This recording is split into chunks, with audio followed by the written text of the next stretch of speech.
பார்ப்பதற்கு அப்பாவி போல இருக்கும் இந்த முதல்வர் செய்த காரியத்தால் இரு புருவங்களையும் தூக்கி வியப்பை ஏற்படுத்தி இருக்கிறது.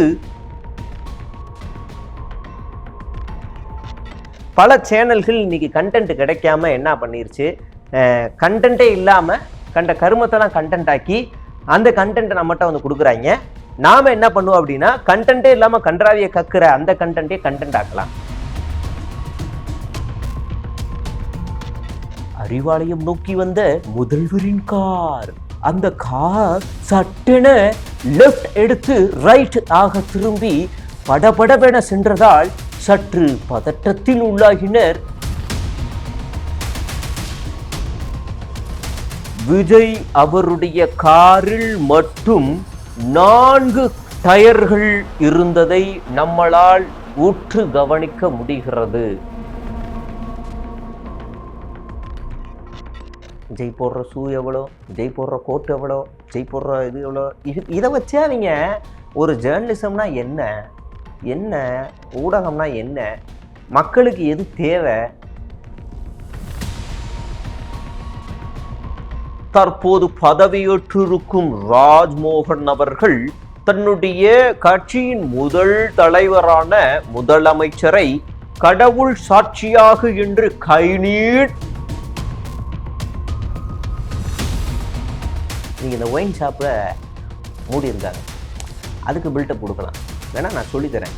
அடடா, ஆட்சிக்கு வந்த அடுத்த 2வது நாளே அதிரடியான திட்டங்களை அறிவிச்சாரு முதலமைச்சர் விஜய் அவர்கள். கிட்டத்தட்ட 712 கடைகளை மூடி இருக்காரு. அது குறிப்பா பள்ளிகள், கல்லூரிகள். விஜயண்ணாவுக்கு வாஸ்து பார்த்தவரு, விஜயண்ணாவுக்கு மூலம் சூளம் கூளம்னு எல்லாத்தையும் பார்த்தவரு இன்னைக்கு அரசு பொறுப்புல இருக்காராம். உங்களால நம்ப முடியுதா? இனிமே அவர் கூட இருந்து என்ன செய்ய போறாரு? கடைசி வரைக்கும் ஜோசியம் பார்த்துக்கிட்டு இருந்தவருக்கு அரசு பொறுப்பில் என்ன வேலை அப்படின்னு நம்ம கேட்கலாம். அப்போ நீங்கள் இதுக்கு வேணால் இப்படி போட்டிங்கன்னா அது நல்லாயிருக்கும், நல்ல வியூஸ் போகும். கிழக்கே சூளம் வடக்கே வடக்கே மூலம் என கணித்த அந்த ஜோதிடருக்கு அரசு பொறுப்பு வழங்கியிருக்கிறார் பொறுப்பு முதலமைச்சர் அப்படின்னு இருன்னு முடிச்சிங்கன்னா,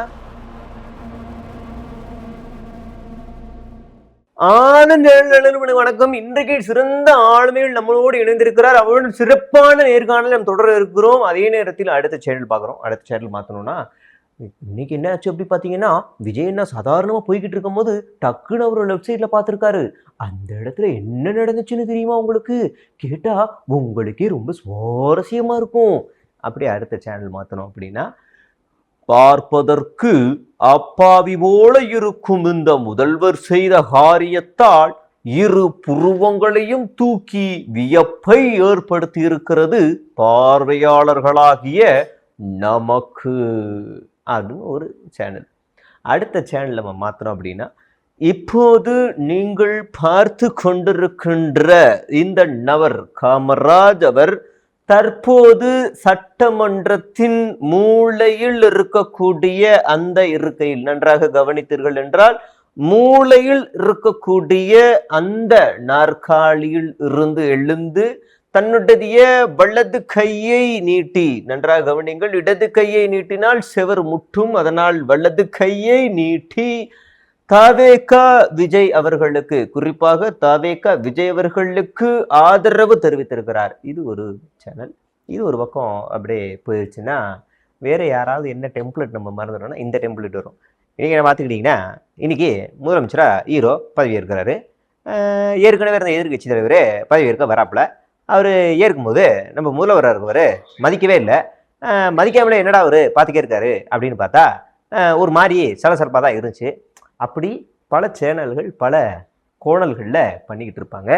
ஏன்டா இன்னைக்கு நம்ம பண்ண போகிறோம் அப்படின்னா, இன்னைக்கு தான் எனக்கு ஒன்று புதுசாக தோணுச்சு, ஒரு ஷோ ஆரம்பிக்கலாம், அந்த ஷோக்கு பேர் குஜிலி மஸ்து அப்படின்னு வைக்கலாம் அப்படின்னு எனக்கு தோணுச்சு. அதில் முக்கியமான காரணம் என்ன அப்படின்னா, இன்னைக்கு பல சேனல்கள் இன்னைக்கு கண்டென்ட் கிடைக்காம என்ன பண்ணிருச்சு, கண்டென்ட்டே இல்லாமல் கண்ட கருமத்தெல்லாம் கண்டென்ட் ஆக்கி அந்த கண்டென்ட்டை நம்மகிட்ட வந்து கொடுக்குறாங்க.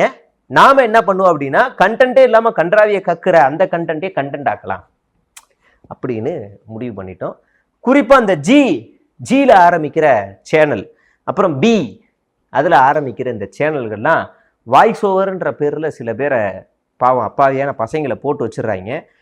அதுல வந்து சாதாரணம் தாங்க, ஒண்ணுமே இல்லைங்க. அது ஒரு சாதாரண நிகழ்வு. என்ன நிகழ்வுனா, அவர் வந்து முதலமைச்சர் வந்து அறிவாலயம் வழியா வீட்டுக்கு போயிருக்காப்புல. அந்த பீச் ரோடு வழியா போக முடியாது, ஏன்னா அன்னைக்கு வந்து வீரமணி அவரை போய் பார்த்துட்டு இந்த வழியா தான் ஷார்ட் கட்டு இப்படி வந்திருக்காப்புல. உடனே அந்த செய்தி போடுறாங்க, அறிவாலயம் நோக்கி வந்த முதல்வரின் கார், அந்த கார் சட்டென லெஃப்ட் எடுத்து ரைட் ஆக திரும்பி படபடவென சென்றதால் சற்று பதட்டத்தில் உள்ளாகினர் பாதுகாவலர்கள் அப்படின்னு போடுறாங்க. என்னன்னா, அறிவாலயத்துக்கு எதிரில் வந்து மெட்ரோ வேலை நடக்குது. அப்ப அப்படி வந்தா நேரா போக முடியாது. அப்படி வந்ததுக்கு அப்புறம் லைட்டா ரைட் உடைச்சா அப்படிதான் போய் ஆகணும். அந்த பக்கம் தான் அவருக்கு வேலை இருக்கு, அவ்வளவுதான். அது வேலை. இண்டிகேட்டரை போட்டா ரைட்டு இப்படி திருப்பி அப்படி போயிட்டு வந்துடலாம், அவ்வளவுதான். தேனாம்பேட்டை பக்கம் போய்கிட்டு இருக்கிற எல்லாருக்குமே தெரியும் அங்க மெட்ரோ வேலை நடக்குது, அப்படிதான் வந்தாகணும்னு. இது ஒரு பக்கம்னா, இன்னொரு சேனல் ஒரு பக்கம், தேனாம்பேட்டை ஜெமினி பாலத்தை ஏறும் பொழுது வந்த வேகத்தை விட ஹியாட் பில்டிங்கை தாண்டியதும் சற்று அந்த கார் வேகம் எடுத்ததை உற்று நோக்க முடிந்தது. அப்படி என்னதான் இருக்கிறது தேனாம்பேட்டையில் என்று விரிவாக அலசுகிறது இந்த தொகுப்பு. என்னடா விரிவா அலச போறீங்க? வர்றதுக்கு ஒரு 3 நிமிஷம் கூட ஆகாது. அறிவாலயத்தை தாண்டி போறதுக்கு. ஈஆர்ட் ஷோரூம் அந்த பெருசா ஒரு பில்டிங் இருக்கும், அது தாண்டினா டப்பு டிப்புன்னு போயிட்டே இருக்கலாம். விரிவாக அலசுறாங்க. அப்ப என்ன விரிவா அலசுவாங்க அப்படின்னா, விஜய் அவருடைய காரில் மட்டும் 4 டயர்கள் இருந்ததை நம்மளால் உற்று கவனிக்க முடிகிறது. டயர் போலவே வட்டமாக தோற்றத்தில் வேறேதும் இருக்கிறதா என்று நம்மளுடைய அந்த கேமராமேன் சற்று உன்னிப்பாக கவனித்ததால் ஸ்டேரிங்கும் டயர் போலவே இருப்பதை நாம் உணர்ந்திருக்கிறோம். அது ஒரு செய்தி. மொத்தமாக 120 டயர்களை நம்மளுடைய சிறப்பு செய்தியாளர்கள் செய்தியை சேகரித்து நம்மிடம் காட்டியிருக்கிறார்கள். அந்த 106 டயர்களை பற்றி தான் இன்று நாம் விழாவரியாக பேச இருக்கின்றோம். அப்படி ஒன்று. அதுக்கப்புறமா என்னடா 120 டயர் எண்ணிருக்காங்கன்னா, முன்னதாக சென்று கொண்டிருந்த அந்த 6 கார்கள் சிஎம் கான்வா என்று சொல்லப்படுகிறது. 6x4 என்று கணக்கு போட்டால் 12ஆக வருகிறது. அதற்கு பின்னால் விஜயின் காரோடு சேர்த்தால் 16, அதற்கு பின்னால் ஆதவ் அர்ஜுனா அவருடைய காரை சேர்த்தால் 20, புசி ஆனந்த் 24, அதற்கு பின்னால் கட்சி தொண்டர்கள், டூ வீலர்கள், சாராட்டோக்கள், பேருந்துகள் எல்லாம் சேர்த்தால் 120 வருகிறது என்பதை நாம் புலனாய்வு புலிகள் புளிந்து எடுத்து நம்மிடம் சேர்த்திருக்கிறார்கள் அப்படின்னு ஒரு செய்தியை நேற்று போடுறாங்க. என்னடா இப்படி நான் தான் படித்த ஜேர்னலிசமில் இந்த மாதிரிலாம் செய்தி எழுதிட்டு நான் போய் ஒரு ஃபீல்டு ஒர்க் போப்பா அப்படின்னு எங்கள் லியோ சார் அனுப்புனாருன்னா, இப்படி ஒரு செய்தியை கொண்டு போய் கொடுத்தேன்னா இப்படி மேலே இங்கேயும் பார்த்து கூச்சப்படாமல் திட்டிடுவார். நானும் மரியாதையை அப்படி வெளியில் வந்துடுவேன். ஏன்னா நம்ம படித்த ஜேர்னலிசம் அப்படி. மற்ற ப்ரொஃபஸர்கள் அப்படி தான், இவராது திட்டுவார், மற்றவங்களும் கேவலமாக. அப்படிலாம் ஜேர்னலிசம் படிச்சுட்டு இப்படி வந்தது தான் எனக்கு ஆச்சரியமாக இருந்துச்சு. அடுத்ததா அந்த ஜியா பியா அதில் அந்த சேனல் ஆரம்பிக்கிறதுல அடுத்து அவங்க உதயநிதி வந்து எதிர்கட்சி இருக்கையில் இருக்காராம். இவர் வந்து முதலமைச்சராக பதவி ஏற்கிறாரு. உடனே அதுக்கு ஒரு சிம்பிள், அது ஒரு 2-3 நிமிஷம் செக்மெண்ட் தான். அதுக்கு இவங்க போடுறாங்க, விஜயின் முகத்தையே பார்க்க கூச்சப்பட்டு கொண்டு வலதுபுறம் திரும்பி தன்னுடைய ஆதங்கத்தை வெளிப்படுத்திய எதிர்கட்சி தலைவர். அந்த நொடி அவருடைய ஆழ் மனசு என்ன சொல்லியிருக்கும் தெரிஞ்சதுன்னா கமெண்ட்ல சொல்லுங்க. உங்களுக்கு ரொம்ப விருப்பமா இருந்துச்சுன்னா நீங்க இன்பாக்ஸ்ல கூட சொல்லுங்க அப்படின்னு. என்னங்கடா அப்படின்ற மாதிரி நமக்கு எரிச்சல் ஆகுது. அதே செய்தி, அதே நிறுவனம், அதே மாதிரி முதலமைச்சர் பதவி ஏற்கும் பொழுது எதிர்க்கட்சி தலைவர் உதயநிதி கண்கள் கலங்கியபடி பார்த்த அந்த நொடியை நீங்க கவனிச்சீங்களா? நீங்க கவனிச்சிருந்தீங்கன்னா லைக் பண்ணுங்க, ஷேர் பண்ணுங்க, கமெண்ட் பண்ணுங்க அப்படின்னு ஒரு செய்தி. அதே மறுபடியும் சாயங்காலம் அந்த நிறுவனம் மறுபடியும் காலையில உதயநிதி அழுகிறாருன்னு செய்தியை போட்டானுங்க. சாயங்காலம் பார்த்தீர்களா அரசியல் நாகரிகத்தை? எதிர்க்கட்சி என்றும் பார்க்காமல் தன்னுடைய கல்லூரி ஜூனியர் அப்படின்றதுக்காகவே அவரு அந்த அறிவாலயத்துக்குள்ள ரொம்ப சகஜமாகவே நுழைஞ்சிருக்காரு. இதெல்லாம் பார்க்கும்போது தமிழ்நாட்டுடைய அந்த பாரம்பரியமான நம்ம என்னெல்லாம் பண்ண போறோமோ அதையெல்லாம் நம்ம கண் முன்னாடி தெரியுது. விஜயனா இப்படி சற்று எதிர்பாராத விஷயங்களை செய்வாருன்னு நீங்க எதிர்பார்த்தீங்களா? சத்தியமா நான் எதிர்பார்க்கல. ஏன் எங்க சேனல் ஓனர் கூட எதிர்பார்க்கல. ஆனா இப்படி ஒரு நிகழ்வு நடந்திருக்குன்னா எங்களுக்கு புல்லரிக்குது. உண்மையிலேயே அங்க பாருங்களேன், சிஎம்மோட கையை பிடிச்சு நடக்கிறாரு. அவர் கையை பாருங்களேன், அவர் கையில கட்டியிருக்க அந்த வாட்ச் பாருங்க, அந்த வாட்ச் 30 லட்சம் ரூபா. அவர் கையில கட்டியிருக்காருல அந்த வாட்ச் பாத்தீங்கன்னா 40 லட்சம் ரூபா. அது மட்டும் இல்ல, விஜயனாவுடைய பொட்டு இருக்குல்ல அந்த கருப்பு கலர், அது என்னன்னு தெரியுமா? அது கண்மைன்னு நீங்க நினைச்சீங்கன்னா அதுதான் நீங்க பண்ற தப்பு. அது கண்மை இல்ல, அது குருத்தோலை எரிச்சு வர அந்த சாம்பல். அதைத்தான் அவருடைய மத வழக்கப்படி அவர் தலையில வச்சிருக்காருன்னு சொல்றாங்க. இதை பத்தி உங்களுக்கு கூடுதலான தகவல் கிடைச்சிச்சுன்னா நீங்க இன்பாக்ஸ் பண்ணுங்க. அப்படி ஒரு செய்தி. விஜய் போடுற ஷூ எவ்வளோ, விஜய் போடுற கோட் எவ்வளோ, விஜய் போடுற இது எவ்வளோ, இதை வச்சே அவங்க ஒரு ஜேர்னலிசம்னா என்ன, என்ன ஊடகம்னா என்ன, மக்களுக்கு எது தேவை, அந்த சிந்தனையவே இவங்க அழிச்சிட்டாங்களோ அப்படிங்கதான் தோணுது. ஒரு படிதான் மேலே போய் இவங்க என்ன பண்ணிட்டாங்க, புஷியானந்தும் ஆதவரும் பேசிக்கிட்டு இருக்காங்க. அதுக்கு ஒரு செய்தி. ஒரு பக்கம் பரபரப்பா பதவியேற்பு விழா நடந்துகிட்டு இருக்கும் போதும் புஷியானந்தும் ஆதவர்ஜனாவும் என்ன பேசிக்கிட்டு இருப்பாங்கன்னு உங்களுக்கு தெரியுமா? உங்களுக்கு தெரிஞ்சா ரகசியமா கமெண்ட் பண்ணுங்க அப்படிங்கிறான். அவங்க என்ன பேசுனா என்ன, மதியானம் எந்த கடையில் போய் சாப்பிடலான்னு பேசுவாங்க, இல்லை சாயங்காலம் எங்க டீ போகணும் சாப்பிடுவாங்க, என்னங்க இதான் சட்டமன்றமா அப்படின்னு கூட பேசியிருப்பாங்க. என்ன இதெல்லாமா ஒரு கண்டென்ட் அப்படிங்கிற மாதிரி இருக்கு. அதுல ஒரு அதிமுக அமைச்சர் செய்த நெகிழியான செயல் அப்படின்னு எடுத்து விடுறாங்க. அது என்ன செஞ்சாருன்னா பதவி ஏற்றுட்டு இப்படி வணக்கம் வச்சுட்டு போயிருக்காரு, அவ்வளவுதான். அதிமுக முன்னாள் அமைச்சர் செய்த நெகிழ வைக்கக்கூடிய செயல். விஜயனாவை பார்த்து வணங்கி வாழ்த்தி மனதார கையெடுத்து கும்பிட்டு பாசத்தை வெளிப்படுத்தி தன்னுடைய ஆசைகளை எல்லாத்தையும் ஆரவாரப்படுத்தி கொண்டு அவர் அங்கிருந்து சென்று இருக்கிறார். அதை நீங்க பாத்தீங்களா அப்படின்றத பண்றாங்க. அம்மா எனக்கு முடியல. அதுக்கப்புறம் ராஜ்மோகன் அவரு பதவி ஏற்கும்போது, யார் கடவுள், நான் கடவுள், நீ கடவுள் அப்படி என்றுதான் தற்போது பதவியேற்றிருக்கும் ராஜ்மோகன் அவர்கள் தன்னுடைய கட்சியின் முதல் தலைவரான முதலமைச்சரை கடவுள் சாட்சியாக என்று கை நீட்டி பேசி கொண்டிருக்கிறார் அப்படின்னு அவர் சொல்றார். எனக்கு ஆச்சரியமா இருக்கு. பையன் பேரு பகத்சிங், முற்போக்குவாதி. சேகோரா பிறந்தநாள் இறந்தநாள் வரும்போதெல்லாம் தலைவன் சேகோரா யாருன்னு ஒரு 10 நிமிஷம் வீடியோ போட்டுக்கிட்டே இருக்கக்கூடிய ஆளு. அதை பார்த்தாலும் நானே இன்ஸ்பயர் ஆகி ஃபயர்லாம் விட்டுருக்கேன். பல எபிசோட்ல முற்போக்கு கருத்துக்களை பேசக்கூடிய ஆளு. ஆங்கர்ல இருந்து நீங்க அமைச்சராயிருக்காரு. ஓகே, நமக்கு அப்ப எதிர்கால பிரகாசம் இருக்கா அப்படி பார்த்தேன். சரிங்களா? அப்படி பார்த்த ஆளு திடல்ல வளர்ந்தெல்லாம் வேற சொல்லியிருக்காரு. பெரியாரிசம்லாம் பேசக்கூடிய ஆள். அப்படின்னா உயிரோட இருக்க நபர் ஏன் கடவுள்னு சொல்லணும்? கடவுள் யார் முதல்ல? கடவுள் யார்? கடவுளை மட்டும் பேசுறாரா? கடவுள் நமக்கு தேவையானலாம் கொடுக்குறாரா? கடவுள் எப்படி நம்மளோட இன்ட்ராக்ஷன் பண்றாரா? கடவுள் எல்லாருக்கும் இங்க சமமான வாழ்க்கையை கொடுத்துருக்காரா? என்ன புரியல, என்ன இது அப்படி இவர் பேசுறாரு. அப்பனா பிற்போக்குவாதியா உருவெடுக்காம இருந்தா நல்லது.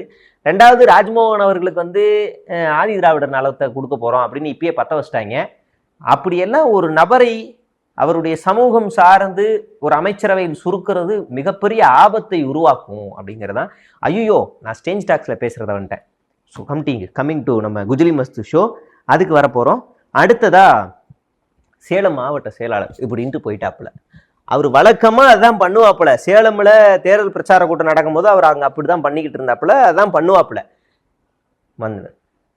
இப்ப இந்த ஜியா பி ஆரம்பிக்கிற சேனல் மேல ஒரு விஷயம், கீழே அந்த பொண்ணு வாய்ஸ் வரும் கொடுத்துட்டு, விஜயனாவை பார்த்த உடனே அந்த செயலை பார்த்தீங்களா?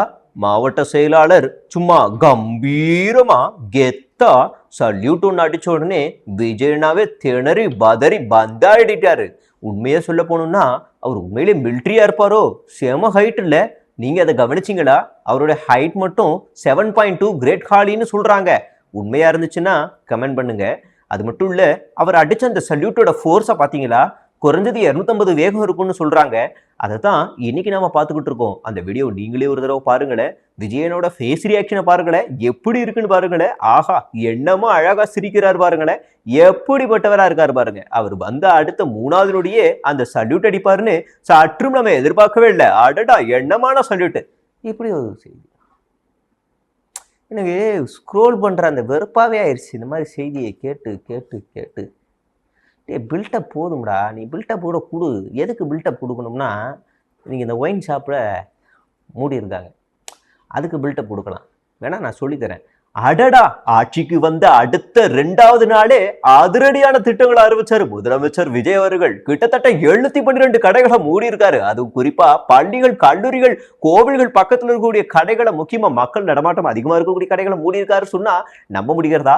இது மூலியமா எவ்வளவு நஷ்டமானாலும் பரவாயில்ல, எனக்கு மக்கள் பாதுகாப்பு தான் நல்லது நினைச்சு மூடி இருக்காருன்னா இதை வாழ்த்தணும், வரவேற்கணும் அப்படின்னு ஒரு செய்தி போட்டா ஒரு அர்த்தமற்றது. உன் டோனை இதுக்கு ஒரு இந்த மாதிரியான செய்திக்கு நீ பயன்படுத்தலாம். நாங்கடா, எனக்கு இதெல்லாம் பண்ணி என்னதான் சாதிக்க போறாங்களோ என்ன ஏதுன்னு நமக்கு ஒன்றும் புரியலை. அடுத்ததா முக்கியமான ஒரு செய்தி.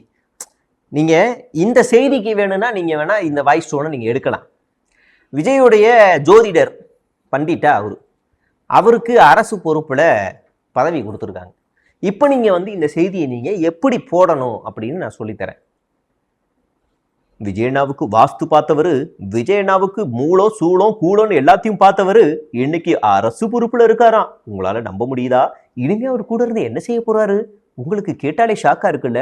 காலையில எத்தனை மணிக்கு எந்திரிக்கணும், எந்த திசையை நோக்கி பல்லு விளக்கணும், எந்த திசையை நோக்கி நடக்கணும், எப்ப தும்பணும், எப்ப இருமணும், எப்ப விற்கணும், எப்ப உரும்பணும்னு எல்லாத்தையுமே சொல்லக்கூடியவர் அவராக தான் இருப்பாருன்னு சொல்லப்படுதுங்க.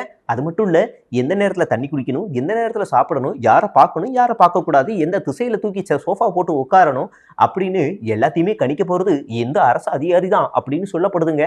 அது மட்டும் இல்ல, இனிமே எந்த நாள்ல அவருக்கு வீக் ஆஃப், எந்த நாள்ல அவருக்கு ஒன் ஆர் பெர்மிஷன் எடுக்க போறாருன்னு கூட இவர் தான் சொல்ல போறானா. அந்த மாதிரி நீங்க சொல்லலாம். ஏன்னா இது ஒரு ஆச்சரியமான செய்தி. ஒரு ஜோதிடருக்கு அரசு பொறுப்புல என்ன வேலை? ஒரு முற்போக்கு மாநிலத்துல, நான் தான் முன்னாடியே சொன்னோம்ல, விஜய் அவர்களுக்கு ஒரு முற்போக்கு முகம் தேவைப்படுது. அதனால இப்படி ஒரு ஆளை கூட சேர்த்துக்கிறத நம்மளால எதுக்கு அவருக்கு, அவர் என்ன கட்டம் ஒட்டி பார்க்க போறாரா? கடைசி வரைக்கும் ஜோசியம் பார்த்துக்கிட்டு இருந்தவருக்கு அரசு பொறுப்புல என்ன வேலை அப்படின்னு நம்ம கேட்கலாம். அப்போ நீங்க இதுக்கு வேணா இப்படி போட்டிங்கன்னா அது நல்லா இருக்கும், நல்ல வியூஸ் போகும். கிழக்கே சூளம், வடக்கே மூலம் என கணித்த அந்த ஜோதிடருக்கு அரசு பொறுப்பு வழங்கியிருக்கிறார் பொறுப்பு முதலமைச்சர் அப்படின்னு இருன்னு முடிச்சிங்கன்னா நல்லா இருக்கும். இப்போ யாருக்காவது உங்களுக்கு மீடியாவில் வேலை வேணும், அதுக்குள்ளே எப்படி அப்ரோச் பண்ணுறது, அப்படி ஏதாவது உங்களுக்கு சிக்கல்கள், சவால்கள், எனக்கு மீடியாக்குள்ளே ஆசையாக இருக்குது, ஆனால் எப்படி போகணும்னு தெரியலை, ஆங்கர் ஆகணும், வாய்ஸ் ஓவர் ஆர்டிஸ்ட் ஆகணும், அப்படியெல்லாம் ஏதாவது ஆசை இருந்துச்சுன்னா சொல்லுங்கள். இந்த ஸ்பெஷல் ஷோவில் உங்களுக்கு டெய்லி ஒரு 10 நிமிஷம் அதை கிளாஸாகவும் எடுக்கிறேன். அதை நீங்கள் ட்ரெயின் பண்ணலாம். அப்புறம் இங்கேருந்தே நான் உங்களுக்கு எக்ஸாம் கூட வைக்கிறதுக்கு, சீரியஸாக பேசிக்கிருக்குங்க, சிரிக்காதீங்க, சீரியஸாகவே ஆன்லைன் ஜேர்னலிசம் கோர்ஸே நான் டெய்லி ஷோவில் ஃப்ரீயாக எடுக்கிறேன். நயா பைசா வேணாம். ஏன்னா இன்றைக்கி மஞ்சள் பத்திரிகையாக மாறி இருக்கிறனால ஏதாவது வேணும் அப்படிங்கிறதுக்காக இதெல்லாம் பண்ணலான்னு ஆரம்பிச்சிருக்கேன். மீடியாவில் எப்படி வாய்ஸ் ஓவர் பேசணும், எப்படி ஆங்கரிங் பண்ணணும், எல்லாமே இருக்குது. உச்சரிப்புகளில் ஏற்ற இறக்கம் வேணும் அப்படின்னு சொல்லலாம். அந்த மாதிரி பல விஷயங்களை உங்களுக்கு சொல்லித்தர இருக்கிறேன். ஸோ நாளைக்கு குஜிலி மஸ்து ஷோவில் தொடர்ந்து நிறைய பேசுவோம். எந்தெந்த சேனல் என்னென்ன கண்டென்ட் எடுத்துருக்காங்களோ உங்களுக்கு தேவைப்பட்டுச்சுன்னா நீங்கள் அனுப்பி விடுங்க. குஜிலி மஸ்து பண்ணுவோம். பாய்.